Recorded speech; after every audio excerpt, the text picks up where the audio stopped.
Ano kaya na yung nangyayari? Kasi di ba yung Penduko din, di rin masyadong na-promote ng MMFF. Parang di masyadong maingay yung promotion. Tapos ngayon naman, susunod na pelikula, ganun din. Di ba ka nagtitipid ang Viva Film?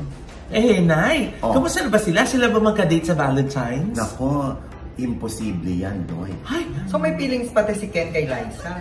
Si Liza ko. Ayun. Yun lang alam ko. Si Ken ang may feelings kay Liza. Hanggang ngayon, si Liza ay hindi natin alam. Hulaan niyo na kung sino! Sino? Ay, ito na nga. Yung isang character actor, tsaka yung isang bidang lalaki. Nag-uusap sila. Kasi meron silang isang isang main cast doon din sa serye na yun. Na pinag-uusapan nila. Na, alam mo, parang, kulang sa acting yung kasama nating artista, no? Gusto ni Bagets na ipapatay na lang ang kanyang character. Ha? Bigyan mo naman kami ng clue! Ito na ang latest, kaya tumutok ka na, dali. Ito na nga! Ito na ang mga marites, kaya i-chika mo na, dali. Ito na ang latest! La la la la la la la, i-chika mo na, dali. Ito na ang latest! La la la la la la la, i-chika mo na, dali. Ito na ang latest! Hello mga ka-ating! Ito po ang inyong mga lingkod. Ito po si Mama Loy! O si Tita Jen! Ito naman po si Papa Odi, Odi Diaz. Ano pa nga ba? Ang lagi ninyong inihilig sa amin? Ay! Ichika mo na! Dali! La la la la la la la la, ichika mo na! Dali! Ay, nako! Na-miss natin yan! Kasi naman yung mga bata, ginagaya yun. Diba? Mga batang marites, mga sanggol. Biro mo, katulad ng isang nagpadala sa'yo, Nay. Oo, ayan o. Ang lagi yung hinihilig sa amin.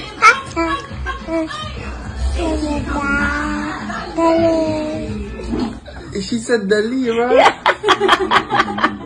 First sentence niya. Ano? Ichika mo na dali. Diba? Nakakaloka. Oo, anyway. Ayan, syempre, magbabalita pa rin ho kami, no? Yes. Oo, nakakaloka ito. Congratulations muna sa Rewind. Ay! Oo, dahil as of January 17, 3 p.m. Ang worldwide gross ay umabot ng 845 million pesos. Congratulations. Financial screening yan, Nay, no? Oo, wala pa. Kumbaga running total pa lang niya kung global yung pag-uusapan. Katulad sa US, sa January 29 pa ata. Yes. Oo, diba? Pero Nay, sila na ang may hawak ng title ng highest grossing local film. Diba, Nay? In terms of local sales. Hindi ba yung kay Catherine Te, yung Hello Love Goodbye? Ako, hindi na ba yun? Sabi nilang ABS-CBN, di ba? Highest grossing na, sila na yung highest grossing ngayon. Oo, di ba? Despite the fact na wala ni isang award na nakuha sa nakaraang gabi ng parangal, itong Rewind, yun naman, mga tao na ang nagbubunyi, mga tao na ang nag-aangat sa pelikula, ang mga basang-basang luha nila, ang nagpatotoo na effective at napakahusay ng performances ni Marian at ni Ding Dong. Yes! Siyempre proud ho kami na kami ho ang unang nakapanood ng Rewind, hindi ho sila Ding Dong at Marian. Oo. Kaya naman naibalita natin sa kanila dito na cry lulu tayo. Totoo naman. Maraming salamat sa inyo sa pagtitiwala sa akin. To be honest, isang malaking karangalan ang maging parte ng Star Cinema. At dati, kinikwento lang ng asawa ko. Dad, ano nangyari? Kwento siya. Sabi ko talaga, sana balang araw, maranasan ko yan. Ngayon, naranasan ko, hindi ako nagkamali na yung lahat ng kinukwento niya, mas nahigitan pa ng pamilyang ito. Sabi ko nga, Dad, ganito pala sila, ang sarap na maging katrabaho. Pero sabi ko nga, hindi lang yun ang naging habol ko eh. Kumbaga, nagtatrabaho tayo everyday, yung effort ng mga tao, lahat ginagawa. Pero sabi ko, wow, Lord, salamat. Kasi binigyan mo uli ako ng isang pamilyang matatawag ko. Congratulations, Ding Dong and Marian, at sa bumubuo, no? Oo.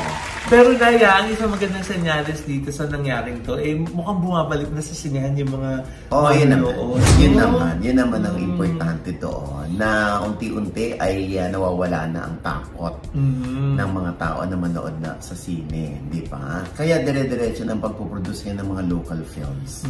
At saka, Nay, siguro napatunayan na willing gumasta ang mga Pinoy. Basta quality yung kanilang pupuntahan, di ba? At papanoorin. Oo, ito nga, di ba? Ayan ngayon, Diyos ko, na-local lang ako. Ba't ang ikli ng promo ng Janice de Belen, Kelly Pangilinan, Carmina Villaruel at Jelly de Belen, yung kanilang road trip. Yung kwentong barkada. Oo. Di ba, hindi natin mamalayan. Showing na pala, pinopromote palang showing na ngayon, nung January 17. Oo, naloka ako na ang ikli-ikli ng kanilang promo. Showing na pala. Sana mga ganun na pwede nabibigyan ng magandang promo, ng enough time. Siyempre, lalo na pinaghirapan naman nila yan, Si Candy, siya pang sumulat ng script. Ay, ang bongga. Oo, at siyempre, na-interview ko yan sa OGDS Inspires. Labas ngayon. Ay, Oo, no holds barred. Tama. Ano kaya na yung nangyayari? Kasi di ba yung Penduko din, di rin masyadong na-promote ng MMFF. Parang di masyadong maingay yung promotion. Tapos ngayon naman, susunod na pelikula, ganun din. Di ba ka nagtitipid ang Viva Films? Baga? Paano mo nasabi nagtitipid ang Viva Films? Hindi, doon nila binubuhos sa Viva Max. Diba? Ewan ko sa'yo, Jex. Basta, supportahan natin ang mga pelikulang Pilipino. Yes! Oo. Lalo na sigurado Riot tong pelikulang ito. Yung totoong apat na magkakaibigan na magkakasama, di ba? Oo. Excited tayo manood niyan. Ako, excited ako for Enrique Hill at Liza Soberano wa Hechos. Bakit? Hindi kasi papalabas ni Lisa Frankenstein. February. Pinapakita niya yung trailer, di ba? Yes. Oo, yung iba nagdududa pa kung si Liza yun kasi nga Hollywood film. Si Liza po yun. Oo, tapos yung I'm Not Big Bird, yung kay Enrique Hill, showing na rin. February. Sabay? Oo, hindi ko alam kung anong petsa ng February. Nay, kamusta na ba sila? Sila ba magka-date sa Valentine's? Nako, imposible yan doon. Ay, bakit? Siyempre, unang-una wala na sila. Ay, confirm? Wala naman na talaga sila. Ano pa ba naman? Kung lalabas sila, parang as a friend lang. Ay, sa Baguio. Gaganon din. Si Paolo Contis yun. Ito naman iba. Kaso na yun, napansin ko, syempre si Liza medyo nasa limelight pa rin. Nakikita natin, active. Bakit si Ken parang nag-take ng backseat? Oo nga eh. Alam mo, meron lang nakarating sa akin. Ayan na naman yung nakarating. Bakit? Kapag nakarating parang totoo eh. So talaga, hindi nakarating lang sa akin na Ken is still hoping na maging sila ulit ni Liza. Na hanggang ngayon ay mahal pa rin ni Ken si Liza. And he is still waiting. Yes. Truth yan, Nay. Sino source dyan? Yan lang naman yung nakarating sa atin. Na parang si Ken daw ay parang waiting lang for Liza's call. Kung aayain siya, kung lalabas sila, or whatever. Kung may problema siya, andyan lang siya. Parang, I got your back. Parang gano'n. Yun yung message niya ng birthday ni Liza. Diba? Yun pala ibig sabihin nun. Oo. So may feelings pati si Ken kay Liza. Si Liza kaya? Ayun. Yun ang alam ko. Si Ken ang may feelings kay Liza. Hanggang ngayon. Si Liza ay hindi natin alam kung si Liza ay meron na rin iniirog. Or ang iniirog ni Liza ay ang kanyang Hollywood career. O yung kanyang goal na maging isang Hollywood star. Di ba? Yun. Pero alam mo na natandaan ko baklang-bakla. Natandaan ko. Kasi parang pag may event or okasyon na invited sila pareho, excited si Ken. Oo, pero hindi naman din dumadating si Liza minsan. Kaya nalulungkot si Ken. Ba't hindi na lang mag-move on si Ken? Unang-una, hindi tayo si Ken. We cannot. Kasi nga. Diba? Naipasok mo Hindi tayo si Ken. Ang dami ni Ken ba Siyempre si Ken, kailangan intindihin natin na wagas at tunay ang kanyang pagmamahal kay Liza. At gusto niyang ilaban. Oo. Still waiting and still hoping. Eh di, malay mo, number one prayer ni Ken yan. Malay mo, di ba? Who knows, baka magkatotoo yung prayer niya na pagkatapos ng magpakasawa ni Liza dito sa or ma-realize ni Liza na namimiss ko si Ken or parang ayoko na dito, balik na ako kay Ken. Di ba, open arms ang tanggapin niya ni Ken. Diyos ko, mahal nga, hindi pa? Ay, nakakakilig. Oo. Nakakalungkot. Bakit? Kasi nga, di ba wala pang katuparan yung kanyang dalangin, pagsusumamo. Oo. Pero pa saan ba? Malay natin, di ba? Walang matimtimang birhen. Sa matyagang manalangin. Di ba? Oo. Diba? Ito na ang blind item ko, nakakatawa to. Ano to? Ito na nga. Hulaan niyo na kung sino! Sino? Ito na nga, nakakaloka ng tao. Sa set ng isang teleserye, sa tent, tahimik lagi. Ay, di ba usually mga artista nagchichikahan? Kasi parang free time nila yan na nakakahinga sila sa kanilang mga character. Pagdating doon sa tent, chikahan sila. Ito, napakatahimik daw ng tent. Bakit? Walang laman? Hindi, andun sila lahat pero tahimik, mga hindi nag-uusap. Ay, galit-galit? Hindi naman, kakagalit ba? Hindi. Ito kasi nangyari. Nung masaya pa yung tent. Ay! So hindi na masaya yung tent? Nung masaya pa yung tent, eto na. Yung isang character actor, tsaka yung isang bidang lalaki, nag-uusap sila. Nag-uusap sila. Kasi meron silang isang kasamang isang main cast doon din sa serye na yun na pinag-uusapan nila na alam mo parang kulang sa acting yung kasama nating artista, kasi kulang siya sa mata, hindi siya naka-in character, kulang sa intensity yung acting niya, ganyan. So ang dami-dami nilang sinabi, nag-usap sila, parang nagkakasundo sila na oo nga, parang hindi mahusay umarte o hindi na i-aarte ng tama nung kasama nilang bidang lalaki yung mga eksena. Oo. So anong connection nun na sa tahimik na set? Nagkukwentuhan pala sila. Ito nga, di ba hindi na nga nag-uusap-usap sa set? Bakit nga? Nagkwentuhan nga. Kaya nga, di ba nagkwentuhan ng mga acting? Yung topic nila, andito lang sa likod. Ha? Hindi nila alam? Hindi nila alam na nasa likod yung subject? Diyos ko, yung hiyang-hiya yung dalawa. Hindi nila alam kung paano nila i-justify or i-depensa yung kanilang mga statement against doon sa kasama nilang artista na nasa likod lang nila at nakikinig. Oh my God! Nakakaloka. Bakit naman hindi nila alam na andun? Ewan ko pa. Diyos ko. Ang tawa na nakarating sa akin. Totoo. Awkward! Oo nga. Diba? Oo. Halika, Nay. Ikaw nagtuturo ka ng acting. Tama ba yung mga pinag-usapan ng dalawang aktor tungkol dun sa isang bidang aktor? Alam mo, pag nanonood ako ng mga eksena niya, ang gwapo ng batang to. Gwapo. Ang ganda ng mata. Ang problema, hindi niya nagagamit ng tama yung mata niya. Nakapikit lagi, Teng. Tanga. Ay, sorry. Gaga ka. Hindi. Ano, nabigla ko. Hindi na kasi nagamit. Parang hindi nakikita yung kaluluwa ng karakter doon sa mata. Okay. Oo. Alam mo naman, Lloyd, di ba? Pag nanonood tayo ng mga acting-acting, saan tayo unang tumitingin bilang audience? Sa mata. Sa mata. Because the eyes is the window of the soul. Oo. Diba? At saka diba na yung may mga binabanggit nga yung mata-mata acting, yung walang salita pero mata-mata lang, diba? Diba? So wala siyang mata? Hindi, nasasayang yung mata niya. Ang ganda-ganda ng mata ng bata na yan. Oo, parang nakukulangan lang talaga. Oo. So ano na yung nangyari? Nung umappear pala sa likod nila, nasa likod nila. Ayun nga. Pinag-usapan. Ayun nga, parang gusto ni Bagets na ipapatay na lang ang kanyang karakter. Oo, na napigilan naman. Kaya lang, may animosity sa set, may animosity sa tent. Yun. Magkasama pa rin sila sa tent eh. Ay, syempre, paminsan-minsan hindi sila kasama, di ba? Eh, kaya lang, pag nagkakasama sila, hindi na lang kumikibo yung bata. Teka. Oh. Magaling ba naman Martin dalawang nag-usap? O, hindi man nila pag-uusapan yun kung hindi sila marunong tumingin ng mahusay na acting.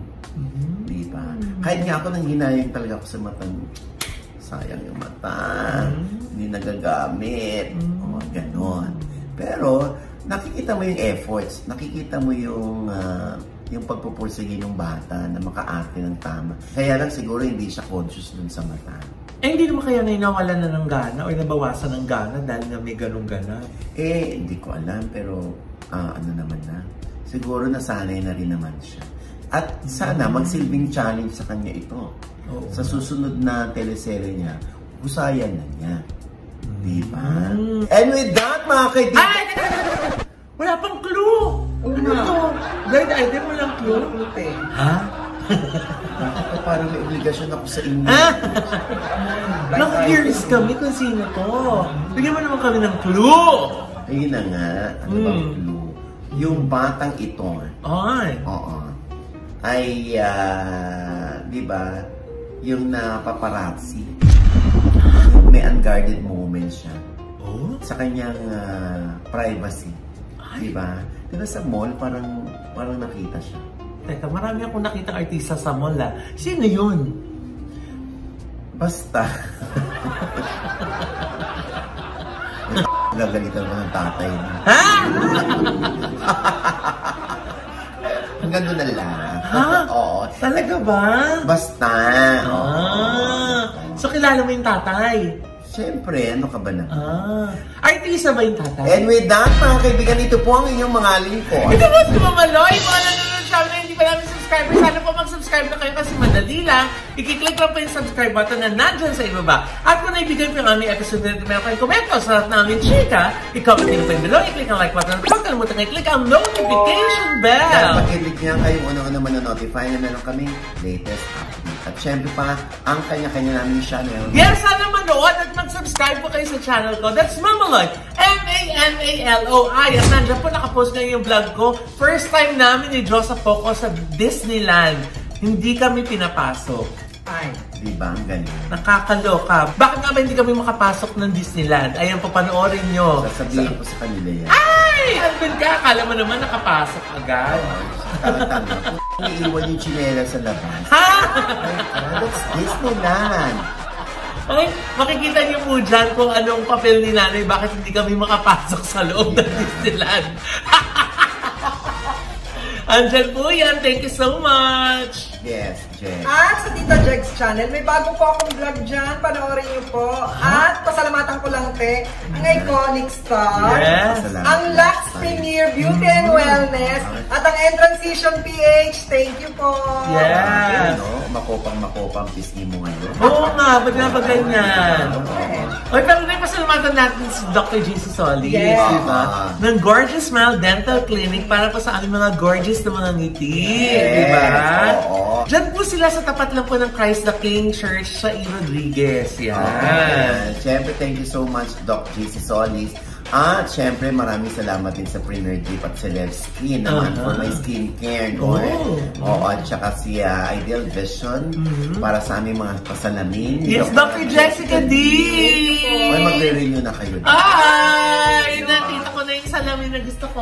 Gucci! Uy, ang bongga sa kanila. Ang daming mga branded din na mga ng mga salamin. Oo, naloka nga ako sa isang Gucci ko. Bakit? G-U-C-H-I. Tagay! Joke. Di ba, Stel? Sarap din. Walang ganun doon. Oo nga, dahil si Pato naman kayo. At Mamaloy, binabati pala natin si Pepita Curtis, ang ating anak-anakan ng isang maligayang kaarawan. At meron siyang birthday show. Diba, Pepita Curtis? Hello po mga ka-update! Ito po si Pipita Curtis at maglalambing lang po ako sa inyo. Meron po akong first birthday comedy concert na magaganap on January 21. Sunday po yan sa Clowns Republic sa Quezon Ave, Quezon City. Mag-start po ang show ng 9 p.m. pero open na po ang mga doors ng 8 p.m. for only 1,000 pesos po ang ticket. Naku, pinaghirapan po talaga namin itong birthday concert ko. Kaya naman, nagmamakaaw po ako sa inyo mga ka-update. Sana naman po, puntahan nyo ako, panoorin nyo ako. But ako, promise, mag-enjoy po kayo. Siyempre pa, ang aking panayam sa mga kaibigan na nag-road trip kami ng mga kung ano nang pinag-usapan namin. Talaga? Sina Janice de Belen, Carmina Villarreal, Jenny de Belen at Candy Pangilinan. Naku, nakakaloka. Ang aming pinag-usapan, hindi kayo may inip. Eto. Di ba, may mga influencers, mas malaki pa ulo sa artista. Daanan kayo. Hindi, ito lang hindi lahat ng sikat artista. At hindi lahat ng viral, nakaka-art. Sino ba itong mga kasama mo? Ba't sila ganyan? Gusto ko malaman, pag may nagsabi ba sa yung artista na, ito. Off Off the record to, off the record. Oy, oo. Yung pala si Janice, isa sa mga source ni OG. Meron na bang sa'yo na upakan ka o awayin ka? Madami na akong ganyan. Meron akong eksena talagang kumuha ng baril sa Pajero. Oh my gosh! Pag nagagalit ako, ganyan na. Sige, abangan mo sa Showbiz Update. Ginawa mo ba yun sa akin? Minsan nung naging kayo ni Aga Mulak, mataray ka. Madali ako ma-propose. Hindi nga sa akin na nagtapat ka, tapos hindi ako maglalabas. Pag iniisip mo pa rin yun, Janice, ibig sabihin hindi ka na nag-mature. Kung gusto mo ipakita mo, sasabihin ko, bastos. Ayan. Ang saya! Sa OG Diaz Inspires lamang po yun na nasa I1TFC na rin. Yes. Oo. Siyempre pa, ito pa rin po yung lingkod, Papa Osin OG Diaz, na lagi nagsasabi, nagpapaalala sa inyo na sa tuwing gigising po tayo tuwing umaga, huwag naman po rin makakalimot. Magpasalamat sa Panginoon dahil tayo kanyang hinising. Ibig sabihin, may mission pa rin po tayo sa buhay. Sabay sabing, every gising is a blessing! At ano pa nga ba ang lagi niyong inihilig sa amin? Chika mo na, dali. La la la la la la la la. Chika mo na, dali. One more time. La la la la la la la la. Chika mo na, dali. La la.